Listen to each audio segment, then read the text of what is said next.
आमीन आमीन। मसीह यीशु में आप सबकी सलामती हो। हालेलुया। मुझे पता है आप पहले ही काफी आगे आगे आ चुके हैं, थोड़ा सा और अपना हो सकता है आगे आगे ताकि कुछ लोग और भी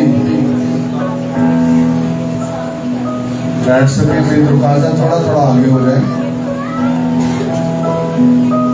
मैं तो अपनी जगह तो ना कदी टलांगा, एंड तो नहीं अमल करना ऐसा।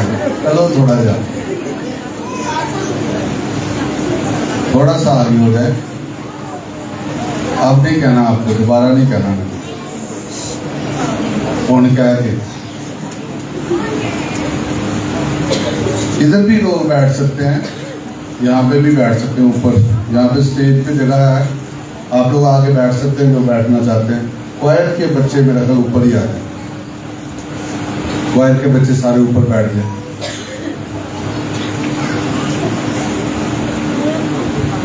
हाँ जी, अब और जगह बन गई है।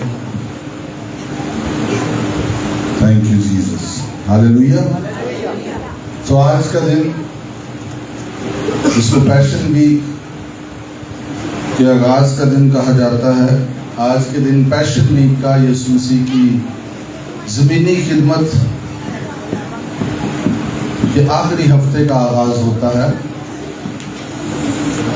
जब यीशु मसीह शाहाना तौर पर यरूशलेम में दाखिल हुए और लोगों ने अपने कपड़े बिछाए और डालियां ली, खजूर की डालियां, और यीशु मसीह का इस्तकबाल किया और वहाँ पर होशाना के नारे लगाए, जिसका मतलब है निजात आ गई। न्यू टेस्टामेंटल मीनिंग उसका क्या है? निजात आ गई। हालेलुया। सब कहिए, इस सेंस से कहिए, होशना के निजात आ गई। कहिए होशना। हालेलुया। होशना के नारे लगाओ, आ गई आगे, क्योंकि निजात आ चुकी है। Praise the Lord. Yeshu Masih हमारा खुदावन, हमारा निजात हिंदा आ चुका है। देखिए, यीशु के आने के बाद और यीशु को कबूल करने के बाद अब कोई वजह नहीं रहती कि हम परेशान हो या उदास हो। आमीन। यीशु मिल गया है तो सब कुछ मिल गया है। और जिसको इस बात की समझ नहीं आई वो उदास है या परेशान है या डिस्ट्रैक्टेड है। जिसको समझ आ गई है उसको कोई प्रॉब्लम नहीं है। Jesus is enough. यीशु हमारे लिए काफी है। आमीन। He is a full package of God. All the blessings, सारी जिंदगी का मंबा सोर्स हमें मिल चुका है। आमीन। इसलिए शागिर्द, इसलिए इब्तदाई कलीसिया और इस वक्त भी लोग इज़हार आसानी के बावजूद उनकी शादमानी और इत्मीनान उनसे जाता नहीं, क्योंकि उनकी नजरें यीशु पर लगी हुई है। आमीन। सूरत हाल या लोग उनको तब्दील नहीं कर पाते, क्योंकि वो ला तब्दील यीशु मसीह पर अपनी निगाहें लगाए हुए। आमीन। सो आइए किताब मुकद्दस खोलिए और आज कुछ बातें सीखेंगे। यह लूका की मार्फत इंजीली बयान, उसका 19वां बाब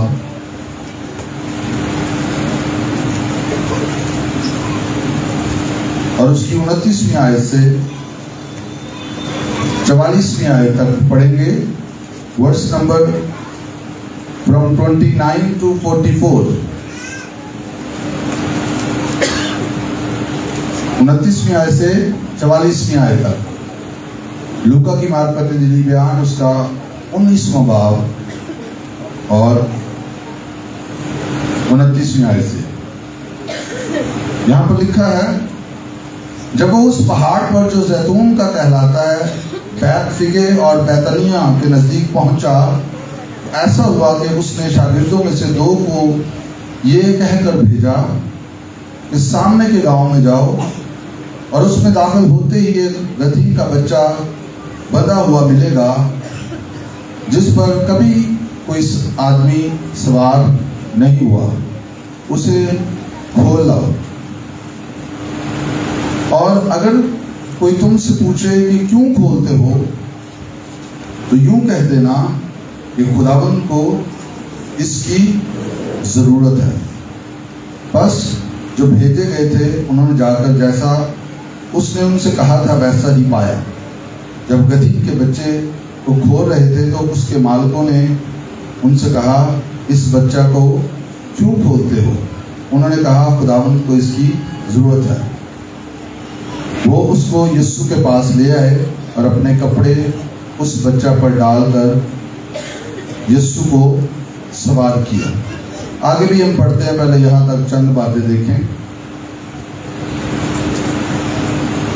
यीशु मसीह ने इस वक्त ऐलानिया तौर पर डिक्लेयर किया कि वो कौन है, लेकिन ऐलानिया तौर पर भी स्क्रिप्चर में छुपाकर खुदा के कलाम की नबूवत की तकमील के लिए यीशु मसीह ने ये गधी के बच्चे को मंगवाया, ताकि वो एक दफ़ा अपनी खिदमत के एंड पर फिर से ये डिक्लेयर कर सके, आई एम द लॉर्ड, मैं मसाया हूँ और खुदा की तरफ से भेजा गया हूँ, मैं खुदा का बेटा हूँ और किस लिए आया हूँ। और ये बात यहूदी, ख़ास तौर पर फकी फरीसी, कलाम के जानने वाले, उन पर ये बात बिल्कुल वाज़ेह थी कि ये क्या हो रहा है। क्योंकि ज़करिया नबी ने ये प्रोफेसी की थी 9वें बाब की 9वीं आयत में। मैं पढ़ देता हूँ, आप सुने। ऐ बिन्नते सयोन तू नहायत शादमान हो, ऐ दुख्तरे यरूशलेम खूब ललकार, क्योंकि देख तेरा बादशाह तेरे पास आता है, वो सादिक है और निजात उसके हाथ में है, वो हलीम है और गधे पर, बल्कि जवान गधे पर सवार है। आमीन। तो ये यीशु मसीह ने जो एंट्री की यरूशलेम में, इसकी पहली वजह क्या थी? यीशु मसीह यरूशलेम के रहने वालों को, यीशु मसीह यहूदियों को थ्रू स्क्रिप्चर, कलाम के जरिए फिर से ये डिक्लेयर कर रहा था कि आने वाला मैं ही। आमीन। चूंकि उनकी रूहानी आंखें बंद थी, उन्होंने अपने दिलों को सख्त किया हुआ था, इसलिए वो इस बात को भी ना जाने और इस बात को भी उन्होंने कबूल ना किया। ये पहली वजह थी। यीशु मसीह यरूशलेम को एक और मौका देना चाहते थे। आगे बढ़ के हम इस बात को थोड़ा तफसीलन भी देखेंगे, ये जो मैं बात कर रहा हूँ, क्योंकि यहूदी शरीयत को जानते थे, प्रोफेसीज को जानते थे, नबूवतों को जानते थे कि मसाया के आने की नबूवतें क्या हैं, और ये भी उसमें से एक थी जिसकी तकमील हुई। आमीन। तो यीशु मसीह जब ज़मीन पर थे, उसने कलाम ही को पूरा किया। आमीन। तो पहली बात ये थी कि वो ऐलान कर रहे थे कि आने वाला मैं ही। नंबर 2, शरीयत के मुताबिक खुदा ने ये हुक्म दिया था कि जो ईद फसह के दिन बनी इसराइल जब मुल्क मिस्र से निकले, तो खुदा ने उसके बाद उनको ये हुक्म दिया कि निसान की 10वीं तारीख को तुम अपने लिए ख़ानदान के मुताबिक एक बर्रा ले लेना। कौन सी तारीख को? 10वीं को बर्रा लिया जाता और 14 तारीख को उसे कुर्बान किया जाता। जो रब्बी हैं, जो बाइबल के स्कॉलर्स हैं, वो इस बात को भी इस तरह पेश करते हैं कि यीशु मसीह खुदा के बर्रे के तौर पर यरूशलेम में उस दिन निसान की 10 तारीख को बर्रे के तौर पर यरूशलेम में दाखिल हो रहा है, ताकि वो मेरे और आपके गुनाहों के लिए कुर्बान हो। आमीन। हालेलुया। और जो राह अपनाई गई थी, ये वही राह थी जिसमें हैकल के लिए बर्रे लाए जाते थे। हालेलुया। खुदा का बर्रा एंटर हो रहा था मेरे और आपके गुनाहों की कुर्बानी के लिए। हालेलुया। ये दूसरी वजह थी। बार बार हम एक बात याद रखेंगे कि यीशु मसीह ने ज़मीन पर जो कुछ किया वो खुदा के कलाम को पूरा किया। आमीन। फिर यहाँ पर बड़ी एक इंटरेस्टिंग बात, जो बड़ी खूबसूरत बात है, वो नजर आती है, जो जिसका इतलाक आज हम पर होता है। यीशु मसीह ने अपने शागिर्दों को कहा, जाओ सामने वाले गांव में जाओ, उसमें दाखिल होते ही एक गधी का बच्चा बंधा हुआ मिलेगा, उसे खोल लाओ, और अगर तुमसे कोई पूछे तो क्या कहना? खुदावंद को इसकी जरूरत है। इस पर थोड़ी देर के लिए गौर करें कि किसी की कोई पोजेशन है, किसी की कोई चीज है, और आप जाके उसे खोलते हैं या लेके आते हैं, और जो मालिक है वो पूछता है आपसे कि क्यों लेके जा रहे हो, और आप कहें खुदावंद को इसकी। तो लिखा है, उन्होंने जब पूछा कि खुदावंद को इसकी जरूरत है, तो उन्होंने रोका? उन्होंने रोका कि नहीं रोका? नहीं रोका। तो इसका जिक्र, इसकी ब्लेसिंग उनको मिली होगी कि नहीं मिली होगी? आमीन। या कि यीशु ने पहले ही डील किया हुआ था कि चल मैं पैसे दे देना, तो वो आएंगे तो फिर कुछ दे देना? नो।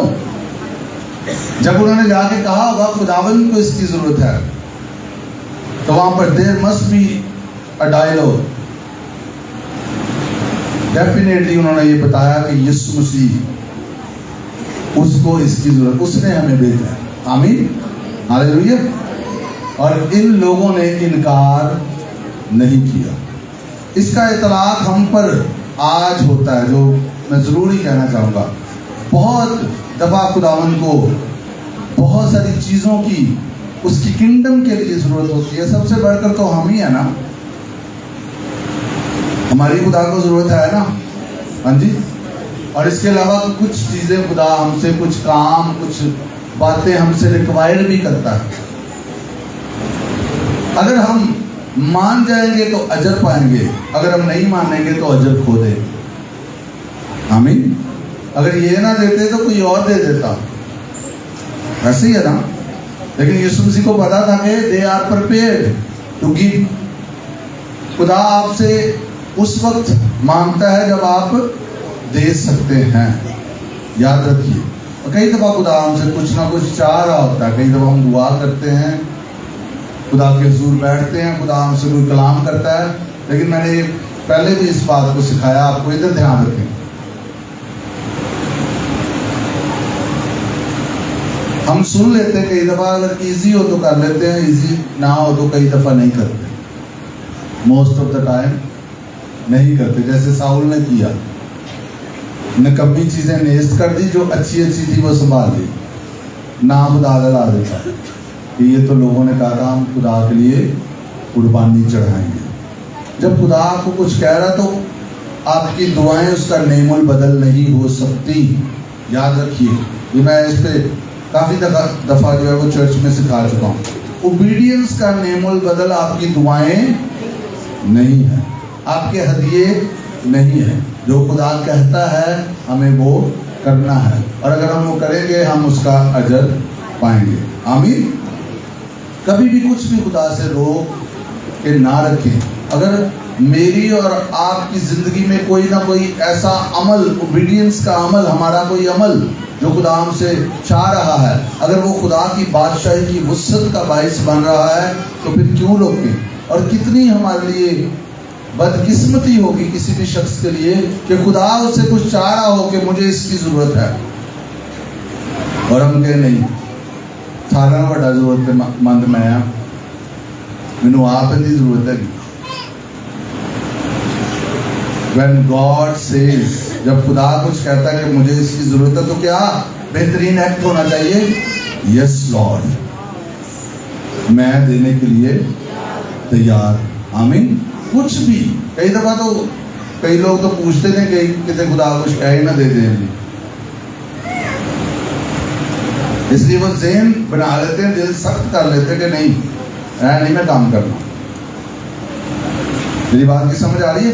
कुछ हद तक वो खुदा को इजाज़त देते हैं, लेकिन खुदा चाहता है कि 100% हम उसे इजाज़त दें। अपनी ज़िंदगी के हर एरिया में, हर खाने में वही लॉर्ड है, वही खुदाबंद है। हम मालिक नहीं हैं, वो मालिक। इस बात को हर दिन हमने डिक्लेयर भी करना है, याद भी रखना, और इस पर अमल भी करना है। जब खुदाबंद कहता है मुझे इस चीज़ की ज़रूरत है, इस वक्त की ज़रूरत है, तेरे इस अमल की ज़रूरत है, तो हम कहें यस लॉर्ड, क्योंकि मैं अपना ये वही कर सकता है जिसको इस बात का भेद है, रेवलेशन है कि मैं अपना नहीं हूं, मैं उसका हूं, मैं अपनी जिंदगी का मालिक नहीं हूं, वो मेरा मालिक है। यहाँ पर यीशु मसीह ने जो अल्फाज कहकर उनको भेजे थे वो यही कहते, खुदावंद को इसकी, खुदावंद का मतलब क्या है? मालिक। क्या कह रहा है यीशु मसीह? मालिक को इसकी। जब मालिक कुछ कह रहा है तो हम किसके हैं? जमीन और उसकी मामूली जहान और उसके बाशिंदे सब किसके हैं? हाँ जी, किसके हैं?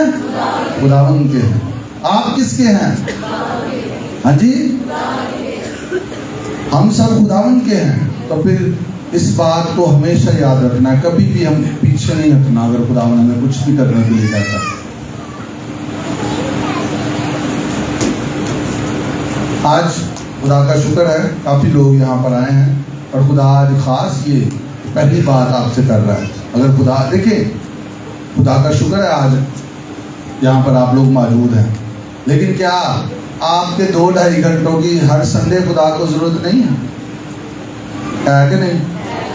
या उन सीजन आ गया तो हुन लोड है? कुछ लोग इसलिए हैं कि आज पाम संडे है, आज तो जाना चाहिए ना, उदाहरण भी सलाम दुआ रखनी चाहिए। No, this should not be our attitude. ये हमारा रवैया नहीं होना चाहिए। फिर पता क्या हाल हो जाएगा? इस भीड़ वाला हाल हो जाएगा जड़ी पाम संडे से जमा हुई। तो मसरूबियत से क्या कहते थे? इसे सलीब दो। हम में से एक भी ऐसा नहीं होगा। आमीन। बुलंद आवाज से कहिए आमीन।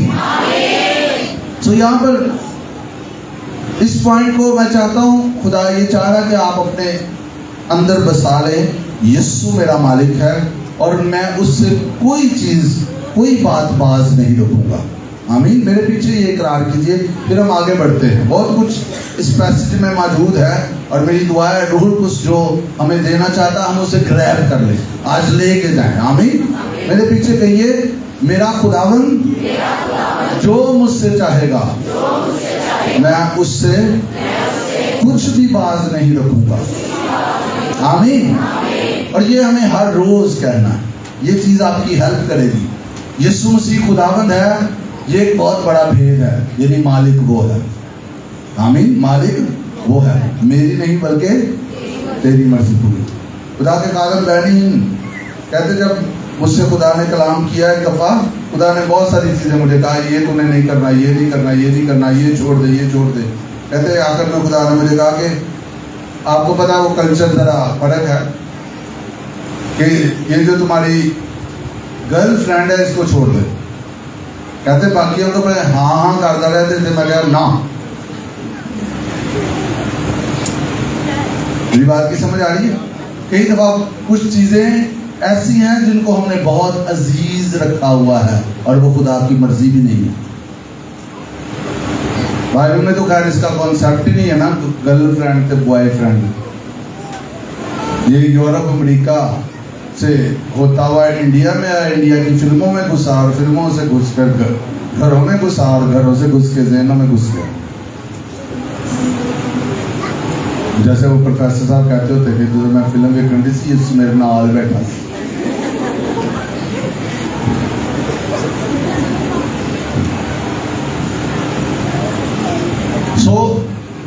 बहुत सारी चीज़ें खुदा के कलाम के मुताबिक नहीं और खुदा चाहता है उनको छोड़ दिया जाए।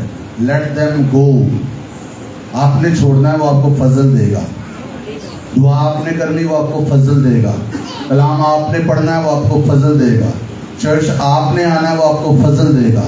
रोज़े आपने रखने हैं, वो आपको फजल देगा। आपकी जगह पर वो आपका काम नहीं करेगा, वो आपको करना है जो आपको करना है। बहुत सारे रवैये, बहुत सारी चीज़ें, बहुत सारी बातें जो खुदा चाह रहा छोड़ दी जाए, दे दिया जाए, लोगों ने उसको ग्रैब किया हुआ है, उसको पकड़ा हुआ है।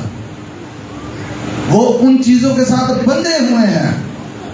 इवन खुदा भेज भी रहा है खोलने के लिए शागिर्दों को कि खोल दो। शागिर्द खोल भी लेते हैं, फिर भी वो उनको रोक लेते हैं, इसे क्यों ले जा रहे हो? शागिर्द बता भी रहे हैं खुदावंद को इसकी जरूरत है, लेकिन एक गिरोह तो जाने देता है, एक गिरोह कहता है नहीं नहीं नहीं नहीं नहीं, ऐसे ही बांध दे, मुझे इसकी जरूरत है, मैं इसके बगैर नहीं रह सकता, मेरा कैसे गुजारा होगा इसके बगैर। जिस गिरोह में आप हैं ये आपको पता है, और नहीं पता तो खुदा का रूह आप पर जाहिर करेगा। क्या कुछ मेरी जिंदगी में ऐसा तो नहीं है जो किंगडम के लिए है, बादशाही के लिए है। खुदा चाह रहा है कि मैं उसे जाने दूं, उसे छोड़ूं, लेकिन मैं, मेरी ख्वाहिशात, मेरी मर्जी, मेरी दुनियावी जिंदगी उसको छोड़ने की इजाजत नहीं दे रही। I am not ready. फिर बंधे रहेंगे, आप रुके रहेंगे, आप मुंजमद रहेंगे, स्टैग्नेट रहेंगे, आप आगे नहीं बढ़ेंगे, आप रुक जाएंगे। नॉट बिकॉज ऑफ गॉड, खुदा की वजह से नहीं, अपनी वजह से आप वहां पर स्टक हो जाएंगे, आप आगे नहीं जाएंगे, because you are tired with something that is not of kingdom. आप उस चीज से बंधे हुए हैं जो बादशाही से नहीं है, और वो आपको आगे नहीं जाने दे। आमीन। आपको समझ आ रही है? सो जो खुदा कह रहा है कि मुझे इसकी जरूरत है, लेट इट गो, उसको जाने दे। आमीन। आप आगे बढ़ जाएंगे। Hallelujah, praise the Lord. मैं आगे बढ़ना चाह रहा हूँ इस बात से, लेकिन मैं जैसे बता रहा हूँ, मैं अपनी स्पिरिट में ये फील करता हूँ। इससे पहले कि हम आगे बढ़े, आइए एक लम्हा के लिए अपनी आंखें बंद कर रहे हो। मेरी दुआ है पाक रूह आप पर खोले। कौन सी ऐसी बातें, कौन सी ऐसी चीजें, कौन से ऐसे रवैये आपकी जिंदगी में जो आपको आगे बढ़ने से रोक रहे हैं, होली स्पिरिट रिवील करे। कोई डिसेप्शन बाकी ना रहे, कोई धोखा बाकी ना रहे। In the mighty name of Jesus Christ, deception का जोर, धोखे का जोर ब्रेक हो जाए। In the name of Jesus आजाद हो जाए आप हर उस चीज से जो आपको रोक रही है, और जो आपकी जिंदगी में कारआमद है, किंगडम के लिए इस्तेमाल हो सकता है, खुदाबंद के लिए इस्तेमाल हो सकता है।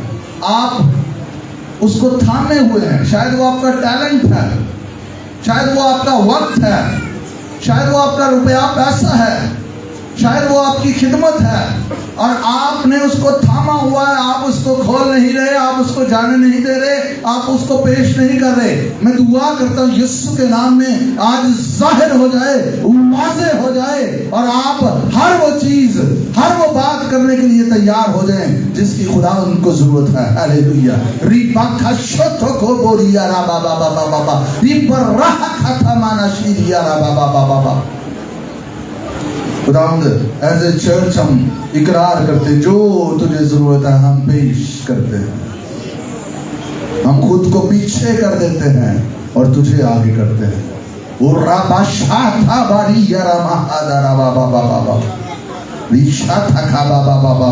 चल हम हाथ गैर जुबान में दुआ करें। राखा बाला शानदारा बाबा बाबा बाबा बाबा। Oh, let go the things in the name of Jesus. Let go the things in the name of the Lord. Let go them in Brea Tabara Syria Baba Baba Baba. Shitala Baba Baba Baba Baba. Hayya Rabadala Masiria Rabadala Baba Baba. अभी वक्त है, जाने दे, छोड़े उनको ताकि आप आजाद हो, आप आगे बढ़े। यीशु को आपकी जरूरत है। Hallelujah.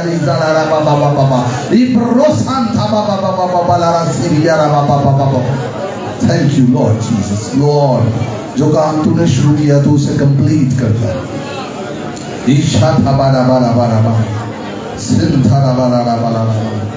Thank you Lord Jesus, यीशु के नाम में आमीन।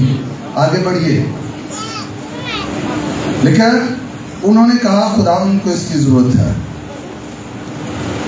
और आगे कोई बहस आपको नजर नहीं आ रही। आगे फौरन क्या मिलता है, वो उसको यीशु के पास ले आए।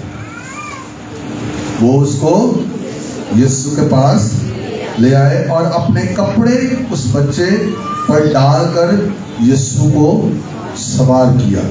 जो आप खुदावन के लिए दे देते हैं वो उसे कबूल कर लेते हैं। Hallelujah, hallelujah. देखिए, जब जा रहा था तो वो अपने कपड़े राह में बिछाते जाते थे, और जब वो शहर के नज़दीक जैतून के पहाड़ के उतार पर पहुंचा तो शागिर्दों की सारी जमात, ध्यान से सुने, यहाँ पर एक एक लफ्ज पर गौर करें, शागिर्दों की सारी जमात उन सब मौजज़ों के सबब से जो उन्होंने देखे थे खुश होकर बुलंद आवाज से खुदा की हम्द करने लगी। हालेलुया। खुश होकर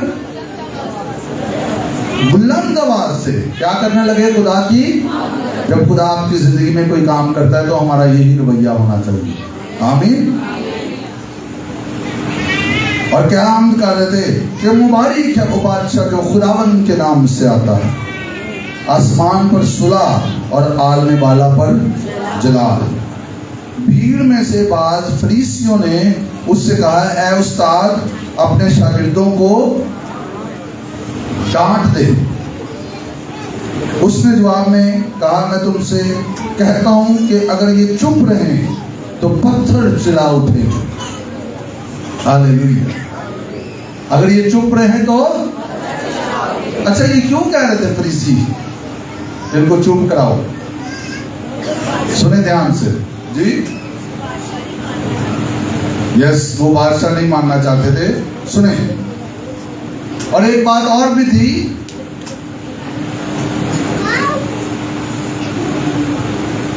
कि वो बादशाह नहीं मानना चाहते थे और साथ साथ उनको ये खदशा भी था कि यहाँ पर कोई बगावत शुरू ना हो जाए, क्योंकि उस वक्त इसराइल पर रूमी हुकूमत कर रहे थे। कौन हुकूमत कर रहे थे? रोमी हुकूमत कर रहे थे। रोमी शहंशाह थी वहां पर, और किसी का बादशाह अपने आप को डिक्लेयर करना, क्योंकि ये कॉलोनी थी उनकी, ये उनकी ओरिजिनल बादशाह नहीं थी, इस पे कब्जा किया हुआ था। जैसे हम पाकिस्तान, हिंदुस्तान ओरिजिनली जो है वो, ये हिंदुस्तान जो है वो बरतानिया की बादशाही नहीं थी, लेकिन उन्होंने यहाँ पर बादशाही कायम की हुई थी। इसी तरह इसराइल का मुल्क जो था उस पर रोमियों की हुकूमत जो है वो ओरिजिनली नहीं थी, उन्होंने अपनी बादशाही वहां पर, इधर ध्यान रखो कुछ नहीं हो जाएगा, इधर मेरे ध्यान रखो, उन्होंने उस पर अपनी बादशाही कायम की हुई थी। और फरीसियों के कहने की एक वजह यह भी थी कि कहीं बगावत शुरू ना हो जाए। और यहाँ पर यीशु मसीह का जवाब देखें, सुने ध्यान से। यीशु मसीह ने कहा, अगर ये चुप रहेंगे तो क्या होगा? पत्थर चला उठेंगे। This is the moment to declare. जब मैं खुदा को कलाम को पूरा करने के लिए गधे के बच्चे पर सवार होकर एंटर हुआ हूं, जब खुदा का कलाम पूरा होगा, अगर ये नहीं करेंगे तो क्रिएशन करना शुरू कर देगी। आमीन, हालेलुया। खुदा का कलाम अटल है, वो पूरा होगा। और ये वो मोमेंट था, ये वो वक्त था जब फरीसी इस बात को कबूल कर लेते कि जब ये कह रहा है कि अगर ये चुप करेंगे तो पत्थर चला उठेंगे, क्रिएशन बोल उठेगी, तो फिर ये वाकई कोई सच्ची बात है, ये वाकई हमें इसको कबूल करना है, वाकई हमने घुटने टेकने हैं। बट दे डिड नॉट, उन्होंने ऐसा नहीं किया। लिखा,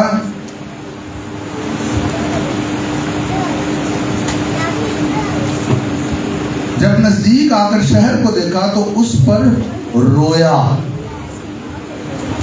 क्या लिखा है?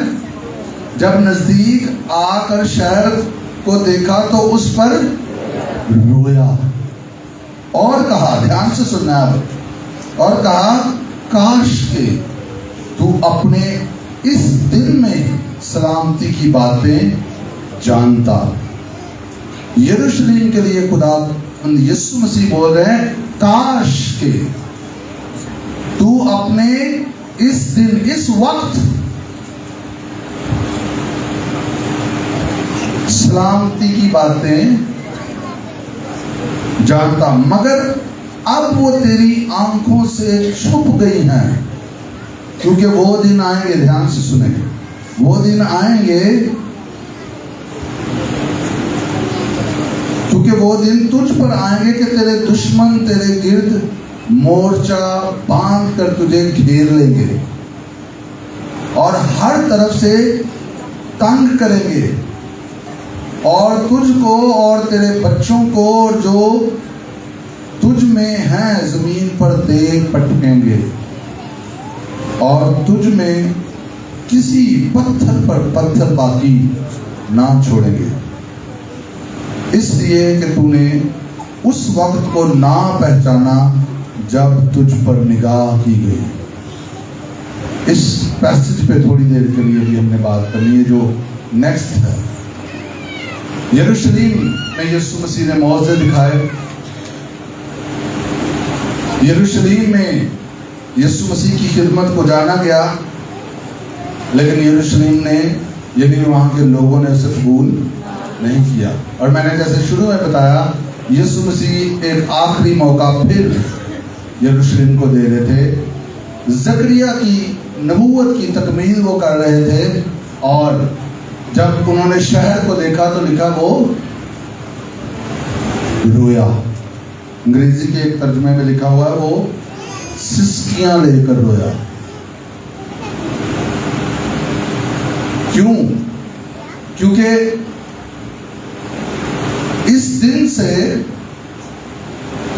तकरीबन 37 साल बाद यीशु मसीह देख रहे थे। यीशु मसीह के जमीन पर आने से 70 साल बाद यरूशलेम को घेर लिया गया था। यीशु मसीह जब जी उठे 37 साल पहले, 37 साल बाद जो होने वाला था वो यीशु मसीह देख रहे थे कि रोमियों ने यरूशलेम का घेरा किया हुआ, क्योंकि 68 एडी में यीशु मसीह के जमीन के आने के 68 साल बाद जो नीरो शहंशाह था उसकी डेथ हो गई। और जब उसकी डेथ हुई तो फिर यहूदियों ने आजादी का नारा लगा दिया और जो 2 साल का अरसा था उसमें 3 शहंशाह तब्दील हुए।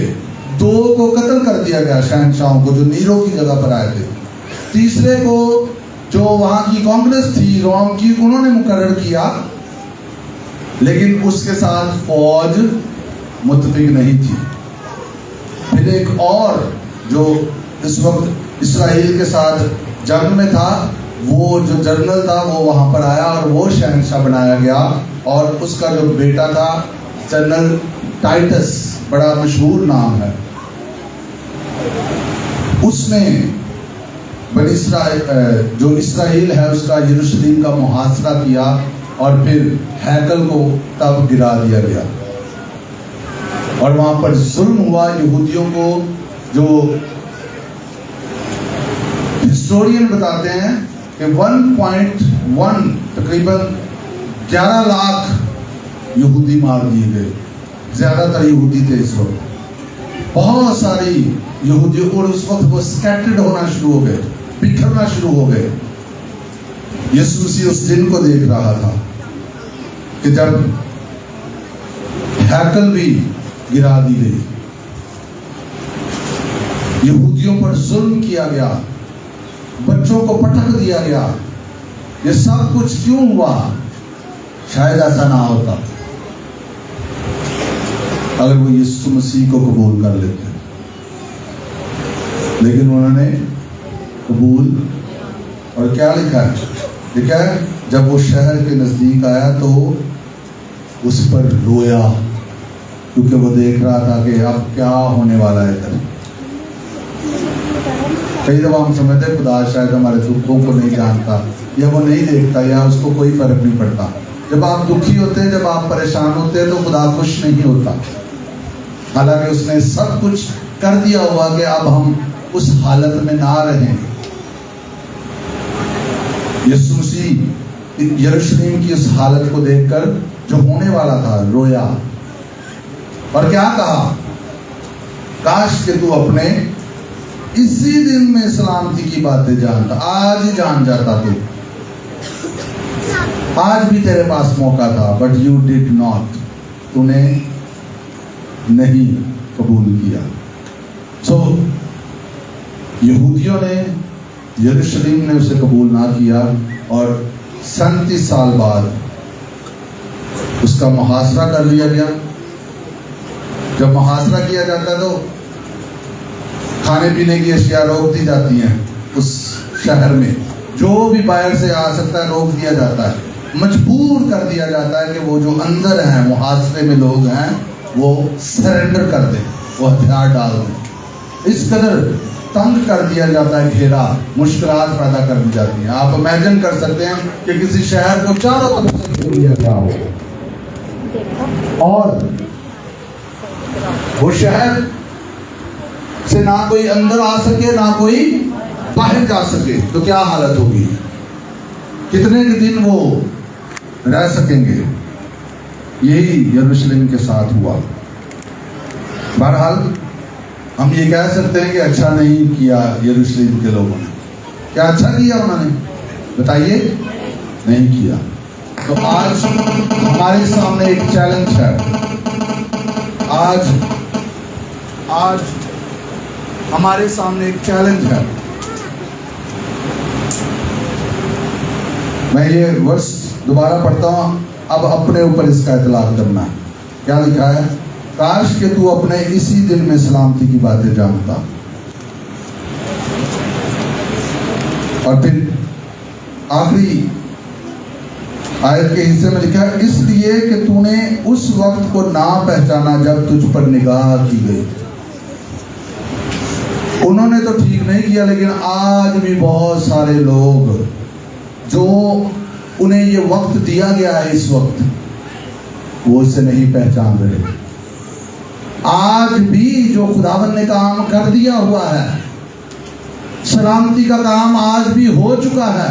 बहुत सारे लोगों ने अपने दिल के दरवाजे, अपने घर के दरवाजे, अपनी जिंदगी के दरवाजे बंद किए हुए हैं। दे आर नॉट रिकॉग्नाइजिंग, वो अभी भी पहचान नहीं रहे, वो अभी भी कबूल नहीं कर रहे, वो अभी भी अपनी दुनियादारी में, अपनी ख्वाहिशों में, अपनी मर्जी में जिंदगी बसर कर रहे हैं। हालांकि यीशु मसीह अब सलीब पर मर भी चुका, वो दफन भी हो चुका, वो तीसरे दिन मुर्दों में से जी भी उठा, वो आसमान पर किबरिया की दाहिनी जाने बैठा और अब वो जल्द आने वाला है। लेकिन अब भी बहुत सारे लोग इस वक्त में भी ये नहीं पहचान रहे।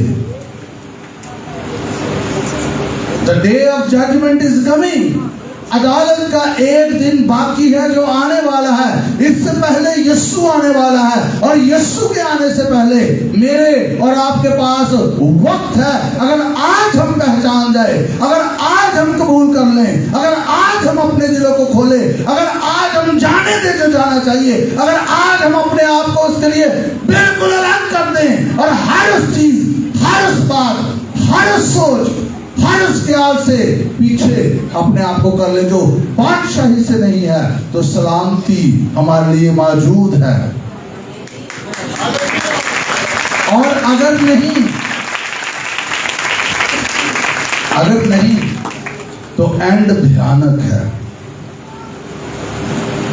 एंड भयानक है। मसीह के बगैर एंड भयानक है और वो ऐसा एंड है जो ना खत्म होने वाला है। आज इस पाम संडे के दिन हमारे सामने जो चैलेंज है, क्या हम इस टाइम को जान रहे हैं? किस टाइम में से हम गुजर रहे हैं? क्या हम कहते देखी जाएगी? अजीजों, वक्त करीब है। हर गुजरता हुआ दिन यीशु की आमद के करीब लेकर आ रहा हमें। बाइबल में लिखा है लोग खरीदो फरोख्त कर रहे होंगे, ब्याह शादियां कर रहे होंगे। जैसे नूह के दिनों में हुआ वैसे ही यीशु के दिनों में भी होगा। एक पोशीदा आमद होनी है, एक ज़ाहिरी आमद होनी है। अचानक कई लोगों ने गायब हो जाना, रैप्चर हो जाना, कलीसिया गायब हो जानी है। जेड़े नहीं तैयार होते रह जाने। और वो परसिक्यूशन में से गुजरेंगे, वो इज़ार सानी में से गुजरेंगे। और क्या मुमकिन है कि बरगुज़ीदों को भी वो गुमराह कर ले। और अगर अभी खुदावंद में गहरे नहीं हैं, अगर अभी खुदावंद में मजबूत नहीं हैं, तो उस वक्त जब आपके सामने चॉइस होगी, या इनकार करो या मारे जाओ। अभी तो बहुत सारे लोग कह देंगे मैं तो इनकार नहीं करूंगा, मैं तो मर जाऊंगा। लेकिन उस वक्त जब एक को आपके सामने मारा जाएगा और फिर आपकी बारी होगी कि अब तेरी बारी है, इनकार करेगा या मरेगा। तो बहुत सारे इनकार करते हैं। क्यों? क्योंकि वो अभी मरे नहीं उसमें। जो अभी मर जाएंगे उसमें वो इनकार नहीं कर रहे, क्योंकि उनको पता है हमें कोई नहीं मार सकता। मेरी बात की समझ आई है? लेकिन जो अभी नहीं मरे वो चाहे जितना मर्जी क्या दे, वो इनकार कर देंगे। अभी हमें सेंसिटिव, हसास होना है, हमने वक्तों को पहचानना है, हम किस दौर में से गुजर रहे हैं। क्या खुदा ने हमें इसलिए जमीन पर रखा कि बस ठीक है हम अपने मसले मसाइल ही हल करते रहेंगे? ओ वो आपसे हल नहीं होने, उससे हल होने हैं। हम वो करें जो वो हमें करने के लिए कह रहा है, हम उसके लिए जिए, ये बाकी सारा कुछ हो जाएगा। और बहुत सारे लोगों ने जिंदगी को सिर्फ अपने गिर्द ही महदूद कर लिया हुआ, उन्होंने अपनी जिंदगी जीनी है और अपनी मर्जी से जीनी है, और बस यही उनकी जिंदगी है। और वो यही कहेंगे साढ़े ते मसले ही नहीं मुकते, असी कितने दुआ करनी। और तुम दुआ करनी ते मसले मुकने ने, साढ़े ते मसले ही नहीं मुकते, असी कितों चर्च जाइए, साढ़े को आपकी कपड़े ही नहीं है।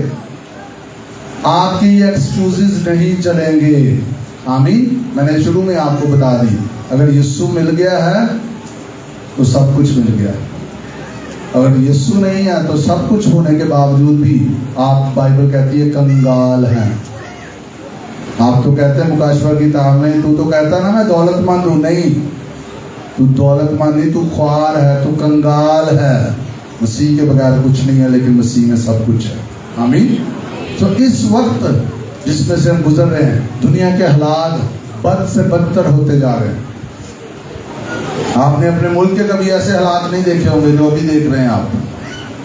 आपने दुनिया के ऐसे हालात ना देखे ना सुने। ये कोरोना वायरस अभी तो खत्म हो गया ना, आप लोग इजी हो गए। इससे भी बुरे हालात आ सकते हैं, लेकिन अगर कोई मसीह में है तो वो कायम रहेगा। आमीन। वो उसकी शेल्टर में रहेगा। अभी तो परसिक्यूशन और बढ़ सकती है, इज़ार सानी और बढ़ सकती है। काश के तो अपने इसी दिन में सलामती की बातें जानता। काश के जिस वक्त में से हम गुजर रहे हैं, खुदावंद का पैगाम हम सब के लिए है। हम इस वक्त को पहचाने, हम एहसास हों इस वक्त में से गुजर रहे, कैसी जिंदगी में जी रहा हूँ, किसके लिए जी रहा हूँ, अपने लिए जी रहा हूँ कि उसके लिए जी रहा हूँ। अगर हम उसके लिए जी रहे हैं तो हम दुरुस्त राह पर हैं। लेकिन अगर हमारी रास्ते में खोट है, मिलावट है, दोगली लाइफ है, डबल स्टैंडर्ड है, बहुत सारी चीजें छुपाई हुई हैं, कुछ भी खुदा से छुपा नहीं रहेगा, सब कुछ एक्सपोज हो जाएगा। आमीन। आज इस पाम संडे पर मेरे और आपके लिए यही पैगाम है। इस वक्त से हम गुजर रहे हैं, इसको पहचानने। और इसका एक दो जुमले में अगर मैं इसको कंप्लीट करूं तो वो ये है, उसके लिए जीना शुरू करें। बोलिए, उसके लिए जीना शुरू करें। एक दूसरे पर ये इकरार करें और उसे कहें उसके लिए जीना शुरू करें। कहिए एक दूसरे से, एक दफा और कहें उसके लिए जीना शुरू करें। किसी को टच करें और लास्ट टाइम फिर कहें उसके लिए जीना शुरू करें। आमीन। यही हमारी जिंदगी है, उसके लिए जीना ही जिंदगी है। उसके बगैर जीना मुर्दगी है, मौत है। आप मौत की हालत में हैं। जो उसके लिए जिएगा वो अब तक जीता रहेगा, और जो अपने लिए जिएगा उसने उस जिंदगी को खो दिया है जिसका बंदोबस्त यीशु मसीह ने मेरे और आपके लिए किया। हम सिर्फ फर्जी तौर पर डालियां हिलाने वाले नहीं होंगे। हम मौत के सामने भी खुदा की तारीफ करने वाले होंगे और हम कहेंगे तुम जिस्म के को कत्ल कर सकते हो, हम उस पर ईमान लाते हैं जो जिस्म और रूह दोनों को कत्ल करके जहन्नम की आग में डाल सकता है। हालेलुया। हम उस पर ईमान लाते हैं जिसने ये ऐलान किया है, जो मुझ पर ईमान लाता है वो मर जाए तो भी जिंदा रहेगा। Hallelujah, hallelujah. आइए जिंदा यीशु के लिए जोरदार तालियां बजाइए। और राबा का शिखा राबा Father, we thank you, we thank you, we thank you. We thank you, we thank you, we thank you. We thank you, Lord, we thank you. आइए तारीफ करना शुरू कीजिए, अपने होंठों को खोलिए, अपने हाथों को लहराइए, जिस तरह भी आप उसकी तारीफ कर सकते हैं तारीफ कीजिए। और इस दौरान चलम हाथ हम दुआ करेंगे। इस दौरान एक ही दुआ आपका फोकस होगी कि मैं उसके लिए जीऊंगा, मैं किसी चीज को इजाजत नहीं दूंगा जो मुझे उसके लिए जीने से रोके। मैं हर दिन हर लम्हा उसके लिए जीऊंगा। मैं हर बात, हर ख्वाहिश, हर आदत से लाताल्लुकी का ऐलान करता हूँ जो किंगडम से नहीं है। In the name of Jesus.